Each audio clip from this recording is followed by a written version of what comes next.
रामायण का अर्थ है राम वत्ता आयण, जिसमें आयण यानी यात्रा, जिसका शाब्दिक अर्थ होता है राम की जीवन यात्रा। महर्षि वाल्मीकि द्वारा श्लोकबद्ध भगवान श्री राम की कथा को वाल्मीकि रामायण के नाम से जाना जाता है। इस रामायण को वाल्मीकि ने श्री राम के काल में ही यानी त्रेता युग में ही लिखा था, इसीलिए इस ग्रंथ को सबसे प्रामाणिक ग्रंथ माना जाता है, जो कि संस्कृत का एक उत्तम महाकाव्य है, जिसमें 24,000 श्लोक और 7 कांड आते हैं। रामायण हिंदू स्मृति का वह अंग है जिसके माध्यम से रघुवंश के राजा राम के जीवन की गाथा कही गई है। भगवान श्री राम को समर्पित मुख्यतः 2 ग्रंथ लिखे गए हैं, एक वाल्मीकि रामायण और दूसरा है गोस्वामी तुलसीदास द्वारा रचित श्री रामचरित मानस, जिसको अवधी भाषा में लिखा गया है। लेकिन क्या आप जानते हैं कि दुनिया भर में 300 से ज्यादा रामायण प्रचलित है, जिसमें तमिल भाषा में कंबन रामायण, असम में असमी रामायण, उड़िया में विलंका रामायण, कन्नड़ में पंप रामायण, कश्मीर में कश्मीरी रामायण, बंगाल में रामायण पांचाली, मराठी में भावार्थ रामायण, ये सब भारतीय रामायण है। और विदेशों में कंपुचिया की रामकीर्ति रामायण, लाओस की फ्रलक यानी राम जातक, मलेशिया की हिकायत शेरी राम, थाईलैंड की रामकीयन और नेपाल में भानुभक्त कृत रामायण आदि प्रचलित है। लेकिन इनमें से वाल्मीकि रामायण, कंबन रामायण, रामचरितमानस, अद्भुत रामायण, आध्यात्म रामायण और आनंद रामायण की चर्चा सबसे ज्यादा होती है।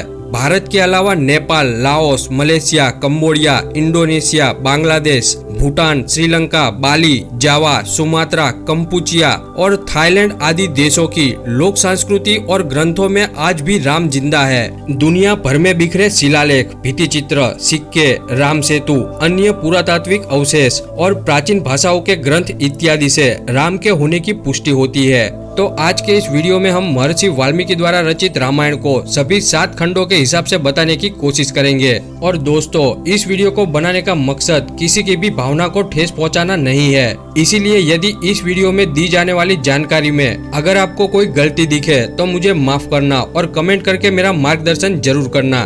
तो फैक्ट हाउस के इस वीडियो में आपका दिल से स्वागत है। दोस्तों, हम राम राम, सीताराम, जय श्री राम, जय सिया राम और जय राम जी की तो बोलते रहते हैं, लेकिन हकीकत में राम नाम को समझना और उसे अपने जीवन में उतारना इतना आसान भी नहीं है। इस बात पर एक कवि ने क्या खूब लिखा है, मैं आपको सुनाता हूँ। हाथ काट कर रख दूंगा ये नाम समझ आ जाए तो, कितनी दिक्कत होगी पता है राम समझ आ जाए तो। भाई राम राम तो कह लोगे, पर राम सा दुख भी सहना होगा। पहली चुनौती ये होगी कि मर्यादा में रहना होगा, और मर्यादा में रहना मतलब कुछ खास नहीं कर जाना है, बस त्याग को गले लगाना है और अहंकार को जलाना है। अब अपने राम लला के खातिर इतना ना कर पाओगे, जब सबरी का जूठा खाओगे तभी तो पुरुषोत्तम कहलाओगे। काम क्रोध के भीतर रहकर तुमको शीतल बनना होगा, बुद्ध भी जिसकी छांव में बैठे वैसा पीपल बनना होगा ये सब कुछ, वो भी शून्य में रहकर प्यारे, तभी तुमको पता चलेगा कि कितने अद्भुत है राम हमारे। तो दोस्तों, हमारे प्रभु श्री राम के जीवन की कथा त्रेता युग की है, लेकिन सवाल ये आता है कि कौन सा त्रेता युग, क्योंकि हमारे सनातन धर्म का काल चक्र इतना गहरा है कि इसको समझना थोड़ा मुश्किल है, क्योंकि इस काल चक्र में समय की इतनी बड़ी अवधि बताई गई है जिसे जानकर हर किसी का दिमाग चकरा जाएगा, जिसमें महाकल्प, कल्प, मनवंतर, संधिकाल, महायुग और युग आते हैं, जो कि लाखों, करोड़ों और अरबों साल के होते हैं।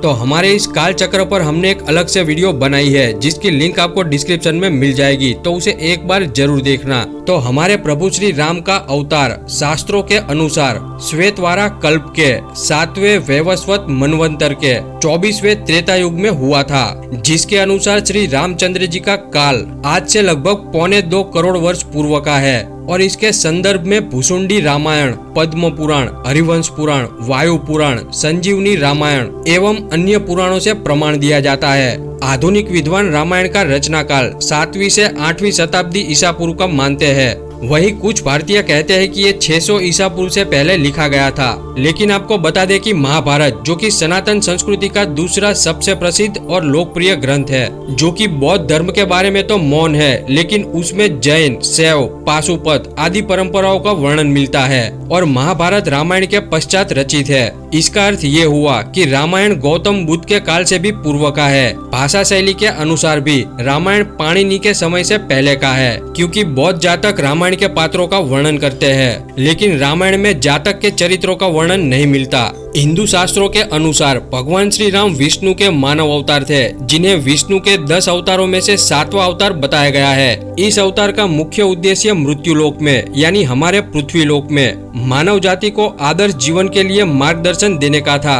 अंततः श्री राम ने राक्षसों के राजा रावण का वध किया और धर्म की पुनः स्थापना की। तो चलिए अब जानते हैं महर्षि वाल्मीकि द्वारा रचित प्रभु श्री राम की जीवन यात्रा को यानी रामायण को, जिसे हम 7 कांडों के अनुसार जानेंगे, जो कि कुछ इस प्रकार है। बाल कांड, अयोध्या कांड, अरण्य कांड, सुंदर कांड, किष्किंधा कांड, लंका कांड और उत्तर कांड, जिसकी शुरुआत होती है बाल कांड से। अयोध्या नगरी में उस वक्त दशरथ नाम के राजा हुए, जिनकी 3 पत्नियां थी, कौशल्या, कैकेयी और सुमित्रा। तब संतान प्राप्ति हेतु अयोध्यापति दशरथ ने अपने गुरु श्री वशिष्ठ की आज्ञा से पुत्र कामेष्टि यज्ञ करवाया, जिसे कि श्रृंगी ऋषि ने संपन्न किया था। इस यज्ञ में भक्तिपूर्ण आहुतियां पाकर अग्निदेव प्रसन्न हुए और उन्होंने स्वयं प्रकट होकर राजा दशरथ को हविष्य पात्र यानी खीर दिया, जिसे कि उन्होंने अपनी तीनों पत्नियों में बांट दिया। इस खीर के सेवन के परिणाम स्वरूप कौशल्या के गर्भ से राम का, कैकेयी के गर्भ से भरत का तथा सुमित्रा के गर्भ से लक्ष्मण और शत्रुघ्न का जन्म हुआ और चारों भाइयों का बड़े ही दुलार से लालन पालन हुआ। फिर समय बीतने के साथ राजकुमारों के बड़े होने पर आश्रम की राक्षसों से रक्षा करने हेतु ऋषि विश्वामित्र राजा दशरथ से राम और लक्ष्मण को मांगकर अपने साथ ले गए और उनको ज्ञान और युद्ध कौशल की शिक्षा दी, जिससे प्रभु श्री राम ने ताड़का और सुबाहु जैसे राक्षसों का वध किया और मारीच को बिना फल वाले बाण से मारकर समुद्र के उस पार भेज दिया। उधर लक्ष्मण ने भी राक्षसों की सारी सेना का संहार कर दिया। फिर धनुष यज्ञ हेतु राजा जनक के निमंत्रण मिलने पर विश्वामित्र राम और लक्ष्मण के साथ उनकी नगरी मिथिला यानी जनकपुर के लिए निकले। रास्ते में प्रभु श्री राम ने गौतम मुनि की स्त्री अहल्या का उद्धार किया। फिर मिथिला में आकर जब श्री राम ने शिव धनुष को देखा, तब उसे उठाने का प्रयास किया और उसी प्रयास में वो धनुष बीच से टूट गया।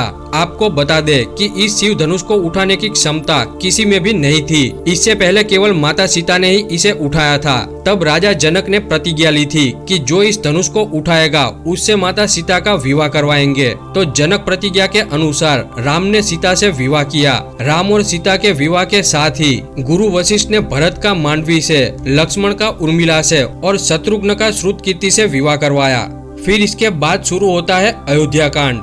यहीं से प्रभु श्री राम के जीवन में उतार चढ़ाव की शुरुआत होती है, जिसको श्री राम ने धैर्य पूर्वक, खुशी से और मर्यादा में रहकर पार किया और इसी वजह से ही हमारे राम पुरुषोत्तम मर्यादा कहलाते हैं। तो अयोध्या कांड के अनुसार राम के विवाह के कुछ समय पश्चात राजा दशरथ ने राम का राज्याभिषेक करना चाहा, लेकिन तब मंथरा, जो कि कैकेयी की दासी थी, उसने कैकेयी की बुद्धि को भ्रष्ट कर दिया, यानी इस परिवार में फूट डालना शुरू किया और मंथरा की उल्टी बातों में आकर कैकेयी कोक भुवन में चली गई। फिर जब राजा दशरथ उन्हें मनाने आए तो कैकेयी ने दशरथ से वरदान मांगा कि भरत यानी कैकेयी के पुत्र को ही राजा बनाया जाए और प्रभु श्री राम को 14 वर्षों के लिए वनवास भेज दिया जाए। तब प्रभु श्री राम ने माता कैकेयी के इस निर्णय को माँ का आदेश मानकर हंसी खुशी से वनवास जाने का निर्णय लिया, ताकि अपने परिवार में कोई संघर्ष उत्पन्न न हो। तब प्रभु श्री राम के साथ माता सीता और सुमित्रा पुत्र लक्ष्मण भी वनवास के लिए वन में चले गए। फिर आगे चल के श्रृंगवेरपुर में निषाद राजगुरु ने तीनों की बहुत सेवा की।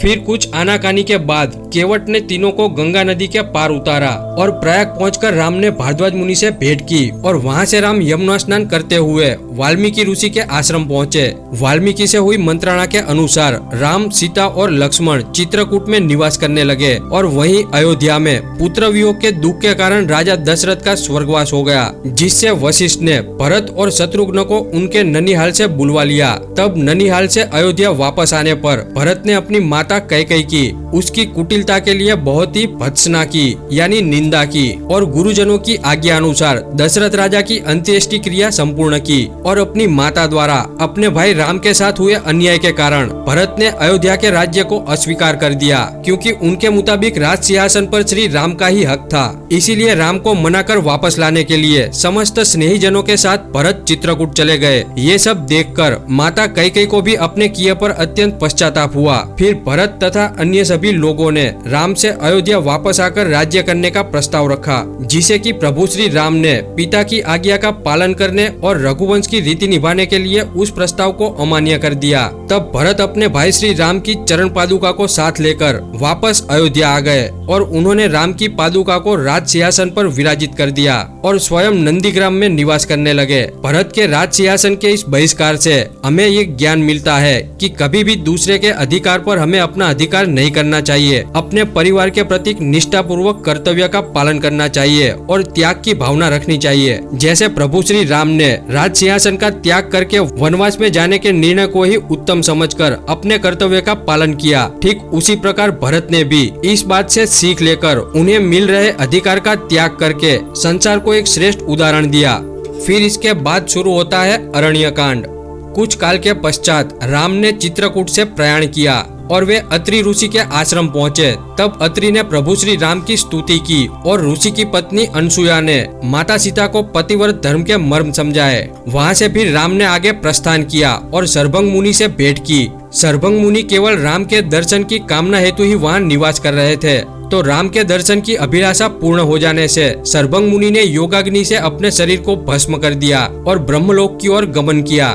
दोस्तों, हमने 14 लोक और 10 आयामों पर भी अलग अलग वीडियो बनाई है, उसकी लिंक भी आपको डिस्क्रिप्शन में मिल जाएगी, तो उसे भी एक बार जरूर देखना, जिसमें आपको सभी लोकों की जानकारी मिल जाएगी। फिर आगे बढ़ने पर श्री राम को जगह जगह पर हड्डियों के ढेर दिखाई पड़े, जिसके विषय में मुनियों ने श्री राम को बताया कि राक्षसों ने इन मुनियों को खत्म कर उन सभी को खा डाला है, तो ये उन्हीं मुनियों की हड्डियां है। इस बात को जानकर श्री राम ने प्रतिज्ञा ली कि वे समस्त राक्षसों का वध करके इस पृथ्वी को राक्षस विहीन कर देंगे। राम और आगे बढ़े और पथ में सुतीक्ष्ण, अगस्त्य आदि ऋषियों से भेंट करते हुए वे दंडक वन पहुँचे, जहाँ पर उनकी मुलाकात जटायु से हुई और राम ने पंचवटी को अपना निवास स्थान बनाया। तब पंचवटी में रावण की बहन सुपर्णखा ने आकर राम से प्रणय निवेदन किया। तब राम ने ये कहा कि वे अपनी पत्नी के साथ है और लक्ष्मण अकेला है, तो वे उनके पास जाए। तब लक्ष्मण ने उसके प्रणय निवेदन को अस्वीकार करते हुए शत्रु की बहन जानकर उसका नाक और कान काट दिया।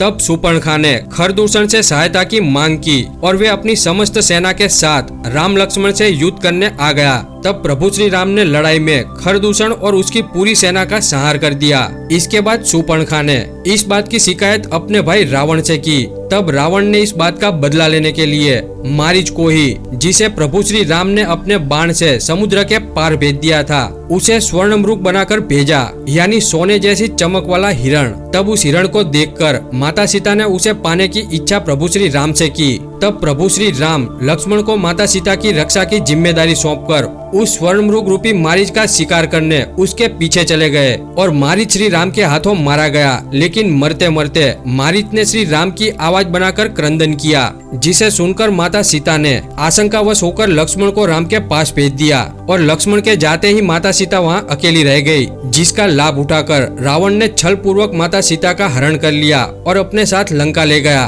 तब रास्ते में रावण की भेंट जटायु से हुई। तब जटायु ने माता सीता को बचाने के लिए रावण से युद्ध किया और रावण ने तलवार का प्रहार करके उसे अधमरा कर दिया। फिर जब राम वापस लौटे तो सीता को ना पाकर वे अत्यंत दुखी हुए और विलाप करने लगे और सीता की खोज में निकल गए। तब रास्ते में उन्हें अधमरा जटायु मिला और जटायु ने राम को रावण द्वारा अपनी इस दुर्दशा होने का और सीता को हर कर दक्षिण दिशा की ओर ले जाने की बात बताई। और इतना बताने के बाद वे सीता को बचा ना पाए, उस दुख के कारण राम से माफी मांगकर उन्होंने अपने प्राण त्याग दिए। फिर राम ने बड़े आदर पूर्वक जटायु का अंतिम संस्कार किया और सीता की खोज में आगे बढ़ने लगे। रास्ते में श्री राम ने दुर्वासा ऋषि के श्राप के कारण राक्षस बने गंधर्व कबंध का वध करके उसका उद्धार किया और आगे चलते हुए सबरी के आश्रम जा पहुँचे, जहाँ पहुंचकर सबरी द्वारा दिए गए उसके जूठे बेरों को उसके भक्तिवश में होकर श्री राम ने खाया और वहां से आगे बढ़े। इससे हमें ये ज्ञान मिलता है कि हम मनुष्य को जाति भेद, उच्च नीच और किसी के भी प्रति हीन भावना नहीं रखनी चाहिए और सबको एक समान मानकर मानव धर्म का पालन करके सभी की भावना को आदर देना चाहिए। हमें जातिवाद और समाजवाद से उभरकर हमारे सनातन धर्म जो कि मानव धर्म है उसका पालन करना चाहिए। तो दोस्तों, ये वीडियो काफी लंबी ना हो जाए इसीलिए हमने इसको 2 पार्ट में बनाया है। तो पार्ट 1 को यहीं पर विराम देते हैं और अगले रविवार शाम 7 बजे पार्ट 2 को हम अपलोड करेंगे, जिसमें हम किष्किंधा कांड, सुंदर कांड, लंका कांड और उत्तर कांड को जानेंगे। तो चैनल पे बने रहिए और अगर ये जानकारी आपको अच्छी लगी हो तो वीडियो को लाइक करें, शेयर करें और चैनल को सब्सक्राइब करके बेल आइकॉन जरूर दबाएं। तो मिलते हैं पार्ट 2 में। जय जय सिया राम, हर हर महादेव।